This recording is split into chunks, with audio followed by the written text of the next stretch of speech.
Hi everyone, welcome back to Lalitha's food and craft.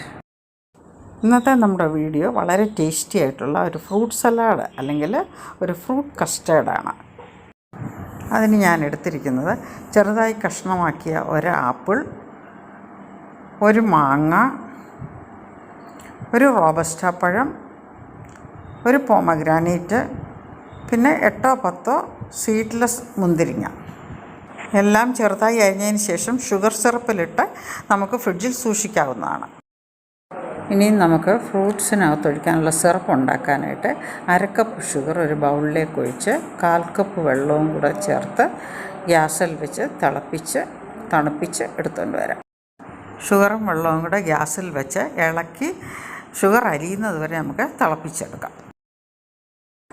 ഒരു pinch സോൾട്ടും കൂടെ ചേർത്ത് വേണം തിളപ്പിച്ചെടുക്കാൻ.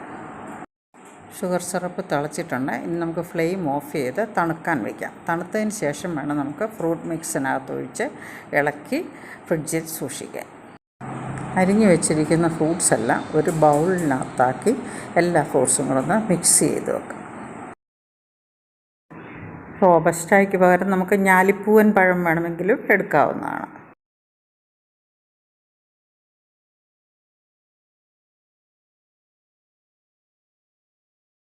ഫ്രൂട്ട്സ് എല്ലാം ഒന്ന് മിക്സ് ചെയ്തതിന് ശേഷം ഇതിലേക്ക് നമുക്ക് തണുപ്പിച്ച് വെച്ചിരിക്കുന്ന നമ്മളുടെ ഷുഗർ സിറപ്പും കൂടെ ഒഴിച്ച് ഒന്ന് മിക്സ് ചെയ്യാം.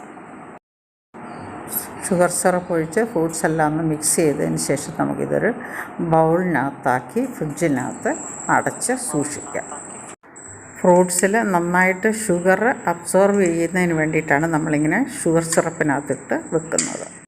ഇനി ഇതിലേക്ക് നമുക്ക് പൈനാപ്പിൾ സ്റ്റൂ ചെയ്ത് വെച്ചിരിക്കുന്നത് 2-3 ടേബിൾ സ്പൂൺ ചേർത്ത് വെക്കാം. പൈനാപ്പിളിൻ്റെ കയ്പില്ലാതിരിക്കുന്നതിനാണ് സ്റ്റൂ ചെയ്ത് ചേർക്കുന്നത്. പൈനാപ്പിൾ സ്റ്റൂ ചെയ്യുന്നതിൻ്റെ വീഡിയോ നേരത്തെ ഇട്ടിട്ടുണ്ട്, അത് കണ്ടു നോക്കുക. പൈനാപ്പിൾ സ്റ്റൂ ചെയ്തത് ചേർക്കുമ്പോൾ നമ്മൾ അതിനകത്ത് ഇട്ടിരുന്ന ഗ്രാമ്പു ഇടാതിരിക്കാൻ പ്രത്യേകം ശ്രദ്ധിക്കണം. ഇനിയും ഫ്രൂട്ട് സലാഡിന് ആവശ്യമായ കസ്റ്റേർഡ് നമുക്കുണ്ടാക്കാം. അതിന് 2 കപ്പ് പാലെടുത്തിട്ടുണ്ട്, 2.5 ടേബിൾ സ്പൂൺ കസ്റ്റേർഡ് പൗഡർ എടുത്തിട്ടുണ്ട്, 1/4 കപ്പ് ഷുഗറും 1/4 കപ്പ് കണ്ടൻസ് മിൽക്കുമാണ് എടുത്തിരിക്കുന്നത്. 1/4 കപ്പ് ഷുഗറിന് പകരം നമുക്ക് വേണമെങ്കിൽ 1/2 കപ്പ് കണ്ടൻസ് മിൽക്ക് ചേർക്കാം. കണ്ടൻസ് മിൽക്ക് ഇല്ലാത്തവർക്ക് 1/4 കപ്പ് ഷുഗറിന് പകരം 1/2 കപ്പ് ഷുഗർ വേണമെങ്കിലും ചേർക്കാവുന്നതാണ്. ഇനിയും കസ്റ്റേർഡ് പൗഡറിലേക്ക് 3-4 ടേബിൾ സ്പൂൺ പാലൊഴിച്ച് നമുക്കൊന്ന് മിക്സ് ചെയ്ത് വെക്കാം.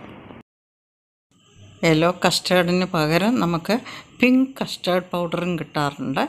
അത് ചേർക്കുകയാണെങ്കിൽ നമുക്ക് ഒരു സ്ട്രോബെറി ഫ്രൂട്ട് സലാഡ് പോലെ ഇരിക്കും.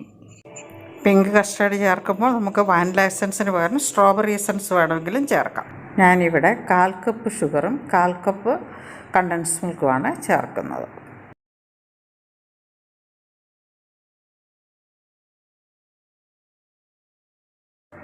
ഇനിയും ഇതിലേക്ക് നമുക്ക് 1 ടീസ്പൂൺ വാനില എസൻസും കൂടെ ചേർത്ത് കൊടുക്കാം. ഞാൻ ഈ ഫ്രൂട്ട് കസ്റ്റേർഡിൽ ഒരു സ്പെഷ്യൽ ഇൻഗ്രീഡിയൻറ്റ് ചേർക്കുന്നുണ്ട്. ഒരു 1/4 കപ്പ് സേമിയ, 1/4 കപ്പ് വെള്ളവും 1/4 കപ്പ് പാലും 2 ടീസ്പൂൺ ഷുഗറും കൂടെ ഇട്ട് വേവിച്ചാണ് ചേർക്കുന്നത്. ഇത് ഓപ്ഷനിലാണ്, ഇഷ്ടമുള്ളവർക്ക് ചേർത്താൽ മതി. സാധാരണ നമ്മൾ ഫ്രൂട്ട് കസ്റ്റേർഡിന് സേമിയ ചേർക്കാറില്ല. ഈ സേമിയ ചേർത്തുള്ള ഈ ഫ്രൂട്ട് കസ്റ്റേർഡിന് ഒരു പ്രത്യേക രുചിയാണ്. ഗ്യാസ് കത്തിച്ച് നമുക്ക് ഈ സേമിയ ഒന്ന് വേവിച്ചെടുക്കാം. സേമിയ വെന്തിട്ടുണ്ട്. നമുക്കിനി ഇത് മാറ്റി വെച്ചിട്ട് കസ്റ്റേർഡ് കുറുക്കിയെടുക്കാം.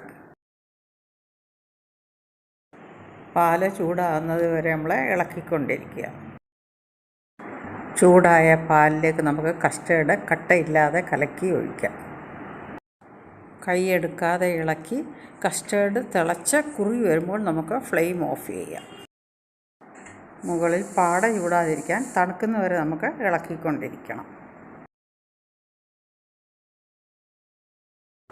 സ്വല്പം ചൂടാറുമ്പോൾ നമുക്ക് 1 ടീസ്പൂൺ വാനില എസൻസും കൂടെ ഒഴിച്ച് ഇളക്കി യോജിപ്പിക്കാം. സേമിയ ചേർക്കുന്നതുകൊണ്ട് ഈ കസ്റ്റേർഡിന് ഒരു പ്രത്യേക ടേസ്റ്റാണ്. ഇത് തികച്ചും ഓപ്ഷണലാണ്. എല്ലാം കൂടെ നന്നായി മിക്സ് ചെയ്തതിന് ശേഷം ചൂടാറിയതിന് ശേഷം നമുക്ക് ഫ്രിഡ്ജിൽ സൂക്ഷിക്കാം. സെർവ് ചെയ്യാൻ സമയത്ത് രണ്ടും കൂടെ എടുത്തുകൊണ്ട് വരാം.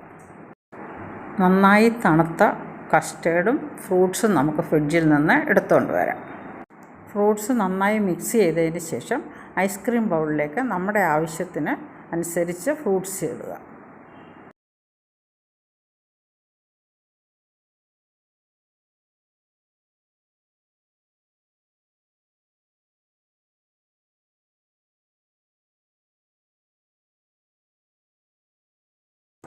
ഫ്രൂട്ട്സിൻ്റെ മുകളിലേക്ക് ആവശ്യത്തിന് കസ്റ്റേർഡ് ഒഴിച്ച് ഒരു ചെറിയ മുകളിൽ വെച്ച് സെർവ് ചെയ്യാവുന്നതാണ്.